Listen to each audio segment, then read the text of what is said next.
Hello learners, আসসালামু আলাইকুম। আপনারা দেখছেন ইব্রাহিম 360 এর সাথে আছি আমি ইব্রাহিম খলিল। আজকের টিউটোরিয়ালটির মাধ্যমে আমরা ক্লাস 8 এর ইংরেজি চ্যাপ্টার 6 এর 6.4.2 আইডেন্টিফাই বিশেষ করে ফর্মাল টু ইনফর্মাল টেক্সট কিভাবে লিখবো বিস্তারিত আলোচনা করব। চলুন শুরু করা যাক।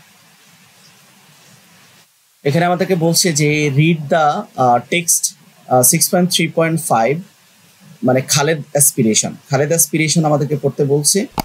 এটা ইনফর্মাল টেক্সটে লেখা আছে এই টেক্সটটা, এবং আমাদেরকে এটা ফর্মালে কনভার্ট করতে হবে। এবং in doing you can study features of the formal text 6.3.3, যেটাতে আমরা ফর্মাল টেক্সটের ফিচার সম্পর্কেও আমরা জেনেছি। Write the formal version on poster paper and present it whole class. যাই হোক, টেক্সটটা তো ইনফর্মালে ছিল, তো এখানে মূলত কিছু বিষয় এখানে অ্যাড করা হয়েছে বা মাইনাস করা হয়েছে।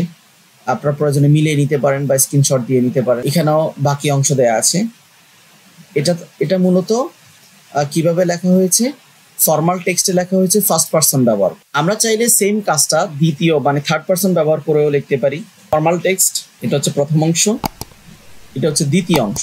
আপনার প্রয়োজনে স্ক্রিনশট দিয়ে রাখতে পারেন। তো পরবর্তী কন্টেন্ট 6.4.3 দেখার আমন্ত্রণ জানিয়ে আজকের মতো এখানে শেষ করছি। আল্লাহ হাফেজ।